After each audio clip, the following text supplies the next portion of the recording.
Straight పీస్తో ఈజీగా hemming పట్టి ఎలా వేయాలో ఈ వీడియోలో అయితే చూస్తాను. నార్మల్గా మన కస్టమర్ వచ్చేసి 80 సెంటీమీటర్ పీస్ ఇస్తారు. అప్పుడు మనకి చాలా జాయింట్స్ పడతాయి హెమ్మింగ్ పట్టి వేయడానికి. అలా కాకుండా ఇలా స్ట్రైట్ పీసెస్ తీసేసుకొని ఈజీగా వేయొచ్చు అనమాట. ఇప్పుడు నేను చూస్తున్న విధంగా నార్మల్గా స్ట్రైట్ పీస్ జాయిన్ చేసేసుకొని ఉక్స్ సైడ్ నుంచి అయితే మనం హెమ్మింగ్ పట్టి వేస్తాం. నార్మల్గా 1/2 ఇంచ్ ముందడికి పెట్టేసుకొని పాదం సైజ్ కుట్టేసుకుంటూ వెళ్ళిపోవాలి. మనకి ఎక్కడైతే కర్వ్ ఉందో అక్కడ చిన్న చిన్న ప్లీట్స్ పెట్టుకోవాలి. అసలు కనబడదు మనకి. ఆల్రెడీ నేను స్టార్టింగ్ చూపించాను కదా, చిన్న చిన్నగా ఓన్లీ మన కర్వ్ దగ్గర, నార్మల్గా స్ట్రైట్ పీస్ దగ్గర అవసరం లేదనమాట.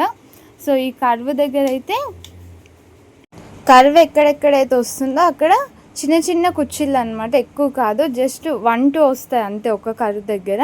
అలా పెట్టేసుకొని స్టిచ్చింగ్ చేసుకుంటే సరిపోతుంది. ఎందుకంటే మనకి ఆ బ్లౌజ్ పీస్ ఉండేదే కొంచెం, దాంట్లో పీసెస్ అవి కుట్టేసరికి మనకి టైం కూడా ఎక్కువ లాగ్ అయిపోతుంది అనమాట. దాని బదులు ఇలా చేయడం చాలా ఈజీ. ఇప్పుడు నేను చూపిస్తా చూడండి. ఫుల్ వీడియోలో కాకుండా ఇలా షార్ట్ వీడియోలో చేసేస్తున్నా, అర్థమైపోతుంది కాబట్టి.